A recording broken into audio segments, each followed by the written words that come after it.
dans ce nouvel épisode des Blabla de Sandra. Si tu apprécies ce contenu, pense à t'abonner, à liker et à partager. Je t'invite à découvrir mon dernier bébé de papier paru à ce jour en auto-édition, L'amour minimaliste, une romance qui parle de deuil, de résilience et de renaissance à travers un nouvel amour avec tendresse, humour, passion et sensualité. Fin de la page promo. J'ai une question pour toi, réponds aux commentaires. Quelle est ton adaptation cinématographique de livre préférée? Aujourd'hui, on plonge dans un sujet qui passionne autant qu'il divise, l'adaptation des romans au cinéma. Pourquoi certains films, attendus avec impatience, se révèlent être de vraies déceptions pour les lecteurs? Le problème de la fidélité. Un roman, c'est d'abord une expérience intérieure. On lit, on projette nos propres images dans notre cinéma intérieur. Quand vient le film, il impose une vision unique. Si elle diffère trop de ce qu'avaient imaginé les lecteurs, la frustration est immédiate. Exemple, Percy Jackson de Rick Riordan. Les fans ont critiqué des libertés trop grandes par rapport à l'histoire originale, au point que l'auteur lui-même a publiquement désavoué l'adaptation. Deuxièmement, le format et la contrainte du temps. Un livre peut développer sur des centaines de pages des intrigues secondaires, des personnages complexes,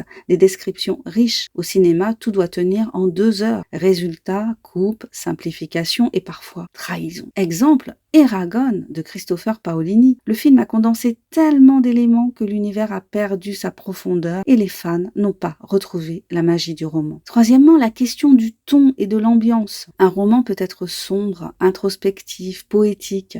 Le film, pour des raisons commerciales, peut choisir un ton plus grand public. Ce décalage crée une rupture. Exemple, World War Z de Max Brooks. Le roman est une fresque chorale et politique. Le film est devenu un blockbuster d'action avec Brad Pitt. Efficace, mais sans rapport avec l'esprit du livre. Quand ça marche, pour être juste, certaines adaptations réussissent à capter l'essence du roman tout en le réinventant pour le cinéma. Le Seigneur des Anneaux de Peter Jackson, par exemple, a pris des libertés, mais a respecté l'univers de Tolkien. Résultat, un triomphe auprès des fans comme du grand public. Conclusion! En fin de compte, une adaptation n'est pas un copier-coller, c'est une recréation. Ce qui déçoit, c'est moins le changement que le sentiment de trahison quand l'âme du livre disparaît. Le défi pour les cinéastes est donc de trouver cet équilibre fragile, respecter l'esprit du roman tout en exploitant les forces du cinéma. Et toi?